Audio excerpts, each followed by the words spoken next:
This is a section cut through one of the roundhouse gullies. And if you look carefully in this section, you can actually see where it's been recut. Those two ditches might represent all sorts of different things. That might be where one roundhouse has been knocked down and they've rebuilt it again on the same spot. If you've got two walls at the same time, they could potentially stuff something like wool down and make cavity wall insulation. This is where two of the roundhouse gullies actually cut through each other, both of which are double ditched gullies. One of them is one we've known about for quite a long time. The other one, the double ditching, we've just found. So we've finally got to the natural levels in this particular trench, having gone through about 3 or 4 different contexts.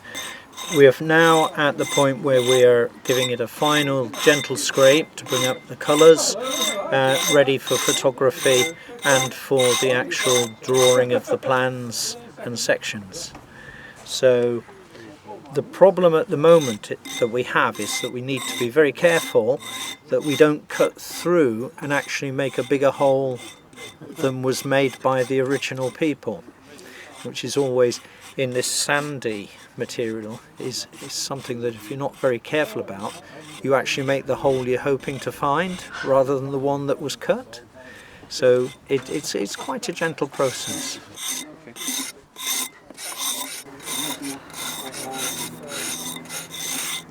Once I get to that point, I'll come out and scrape it across. I'm frightened I'd shush it into your face. No, you're all right. I'll let you know if you do. Thank you.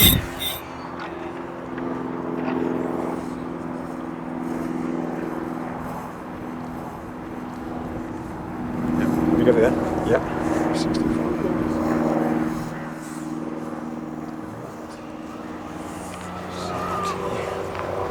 265, mate.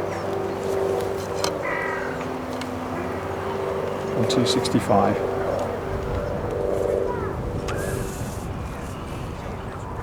Sorry, mate. It's 5 metres 65. Sorry. I was going to say. Yeah, 5 metres 65. 5 metres 65.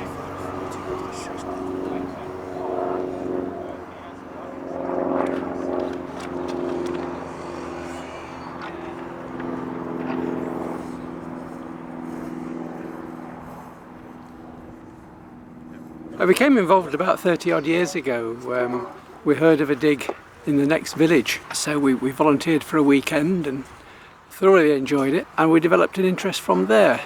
I'm here because I dug with this group 4 years ago in a couple of fields at the other side, and they were kind enough to get in touch and invite me to come again. Amateurs are welcome on some digs and not very welcome on others, particularly professional digs, but digs like this, community digs, are absolutely ideal. Are there plenty of them, do you find? Or? Not a lot around, and it's a wonderful site. Wonderful exercise, people are ever so friendly. And they're a great team to work with. And everybody's smiley and polite, and they empty the buckets and barrows for you. That's good. Advice is freely given, nobody gets shouted at for doing the wrong thing. You'll get told, but you won't get shouted at, because everybody's learning and everybody's learning new things. Yes, it makes sense of what's under one's feet. And the fact that we are just, I was saying to you, we're just pinpricks on a speck of dust on the timeline. We're actually nothing. And there's an awful lot to archaeology. For example, we were doing a dig at Tadcaster and we came across a clay pipe which had 2 boxes on it, pugilists. And when we looked it up, it turned out to be a commemoration pipe from the very first boxing match, international boxing match ever held. And to get all that history out of a little clay pipe bowl that you've dug out of the ground, absolutely inspiring. People are good at explaining what it's all about and explaining the history, the archaeology and the geology and tying it all together. So that makes everything make sense, doesn't it? Mm-hmm. So that's what we like about it. So I would urge anybody who's got any interest in archaeology to come along to a dig near them and ask to join in or come and have a look round and see what we're doing. It's a privilege to be here. It's lovely. A wonderful, wonderful dig.